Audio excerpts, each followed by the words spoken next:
আমার ভাই, এই গুনাহ ছাড়ার জন্য মনের মধ্যে যে একটা হিম্মত দরকার প্রচন্ড, সেই হিম্মত নসিব হয় আল্লাহওয়ালাদের সোহবতে। যদি আল্লাহওয়ালাদের সোহবতে না যায়, তখন ওই মানুষের নজর যায় নিজের আমলের দিকে।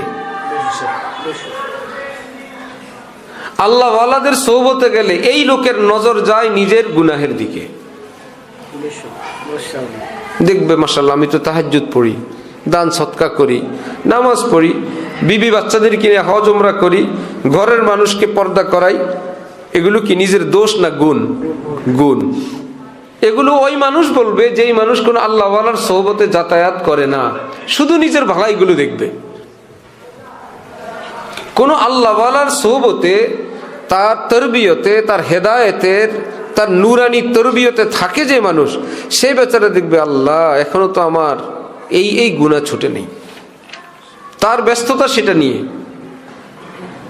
ইবলিস এত বড় ইবলিস, মানুষকে ভুলের মধ্যে ফেলে রাখে যে তুমি তো মাশাআল্লাহ এগুলো এগুলো এগুলো করছো, অথচ 5 বিষয়ে পরীক্ষা, 4 বিষয়ে পাস। পাসও কেমন পাস? 90-র উপরে নাম্বার। শুধু একটা বিষয়ে 15 পাইছে। সব মিলে কি পাস না ফেল? একটা সাবজেক্টে ফেল, 10 বিষয়ের মধ্যে একটা ফেল, পুরা ফেল। বলে পুরা ফেল বললেন, অন্যান্য সাবজেক্ট পাস করছে না, সেখানে 9টার কি এত জোর নাই যে সবটা মিলে একটা পাস শব্দ লাগাবে? একটার এত জোর? হ্যাঁ, নতিজা আরজালের তাবে হয়, এটাই ব্যাখ্যা। 24 ঘন্টা চুরি করা লাগে না, 23 ঘন্টা এক লোক ভালো, মাত্র ডেলি 1 ঘন্টা চুরি করে, ওই লোকটার নাম কি? চোর। মাত্র 1 ঘন্টা, আধা ঘন্টা চুরি করে, মাসে মাঝে মাঝে 1 বার বা 2 বার ধরা খায়, আর বাকি টাইম ভালো মানুষ। বছরে 3-4 বার ধরা খায়। এই লোকের নাম কি? গৃহস্থ না চোর? এর নাম হইল ভালো মন্দ যখন মিক্স হয়, মন্দের উপর ফতুয়া হয়। পাস এবং ফেল দুইটা একত্রে হইলে রেজাল্ট আসে কি? পাশের উপর না ফেলের উপর? ফেলের উপর। পাক নাপাক একত্রে হইলে ফতুয়া আসে কিসের উপর? নাপাকের উপর। 4 অঙ্গ ধোয়া এবং মাসেহ করা দরকার, সব ঠিক আছে, সামান্য একটু জায়গা ধোয়া হয় নাই, সবটা মিল্লা উযু হয়েছে না হয় নাই? হয় নাই। পুরা কাপড় পাক, এক পাশ দিয়ে অল্প একটু নাপাক, কাপড়ের নাম নাপাক। একটা মানুষের মাথা থেকে পা পর্যন্ত সব সুন্দর, ঠোঁট কাটা, কেউ বলবে অনেক সুন্দর লোক।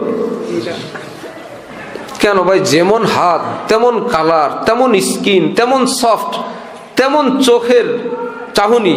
আর ঠোঁট কাটা মানুষের কি সুন্দর, অপারেশন করে প্লাস্টিক সার্জারি করে নিয়ে আসে, সব সুন্দর। হযরত থানভী বলেন মাত্র একটা কান নাই, কান কাটা, কেউ সুন্দর বলবে? এত সুন্দর মিলে ঠেকাইতে পারলো না, এক অসুন্দরের উপর ফতুয়া, না এই লোকের কান নেই। তো যেই মানুষ, তাকে মুমিন বলা হয়। মুমিন মানে আল্লাহর হুকুম মাননেওয়ালা।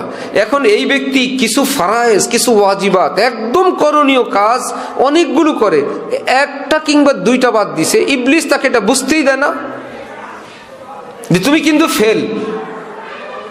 ওই লোকের ধারণায় তাকে পাশ বানায় রাখতেছে। হ্যাঁ, আল্লাহর রহমতে এই গুনাহ, এই আমলগুলো করি, কিন্তু এইরকম জরুরি আরেকটা আমল ছুটতেছে। ইবলিস তাকে ভাবতেই দেয় না, দেখতেই দেয় না।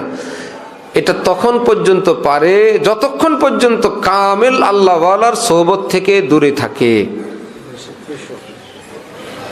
যখন কোনো আল্লাহওয়ালার সঙ্গে সোহবতে যাতায়াত শুরু করে, নজর ঘুরে যায়। এইবার দেখে আল্লাহ, আমার তো নজর ঠিক হয় নাই, আমার তো জবান ঠিক হয় নাই, আমার তো ব্যবহার ঠিক হয় নাই, আমার তো লেনদেন ঠিক হয় নাই, আমার মধ্যে তো হিংসা আছে, আমার মধ্যে তো এটা আছে। যার যেটা হোক, এক হোক একাধিক হোক, নজর ঘুরে এবার কি ব্যাঠিক দিকে না এবার সঠিক দিকে? যে সাবজেক্টে ফেল করছি আমি, সেটা পাস। মুমিন তো চোর না, ডাকাত না, হত্যাকারী না, খুনি না, রোজানা এরকম কিছু করে না, একদম সব ঠিক ছিল, মাত্র কয়েকটা গুনাহ। সেটাকে যদি আমরা টার্গেট করি, কামিলিন আল্লাহওয়ালাদের সোহবতে যাতায়াত শুরু করি, এই সপ্তাহের জন্য একটাকে টার্গেট করলাম, দ্বিতীয় সপ্তাহ আরেকটা টার্গেট করলাম, চিরদিনের জন্য এই সপ্তাহ এটার উপরে ট্রেনিং, এটার উপরে বিশেষ অভিযান,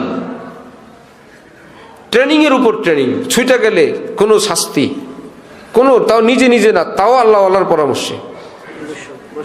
হ্যাঁ ঠিক আছে, একবার নজর হইলে 5 টাকা সদকা করবা, অথবা যদি দেখলো 10 টাকা, অথবা 2 রাকাত নামাজ। 1 সপ্তাহ পরে জানাবা মোট কয় টাকা দেওয়া লাগছে আর কয় রাকাত পড়া লাগছে।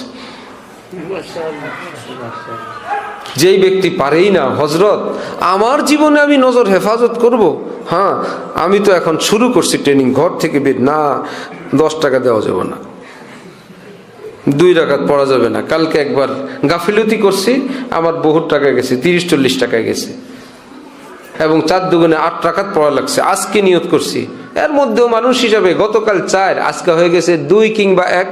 তৃতীয় দিন আবার লাগছে যে আজকে 1 টাকাও দিব না জরিমানা, 1-2 রাকাতও পড়বো না, আল্লাহ ভরসা, বিসমিল্লাহ।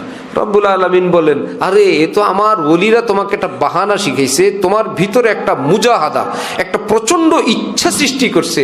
আমি তো কোরআন শরীফে বইলেই রাখছি, কেউ যদি প্রচন্ড ভাবে আমি আল্লাহর দিকে রওনা করেই ফেলে, আমি আল্লাহ তাকে নিয়ে আসি, রওনা করলে আমি নিয়ে আসি। ওয়াল্লাযীনা জাহাদু ফীনা লানাহদিয়ান্নাহুম সুবুলানা।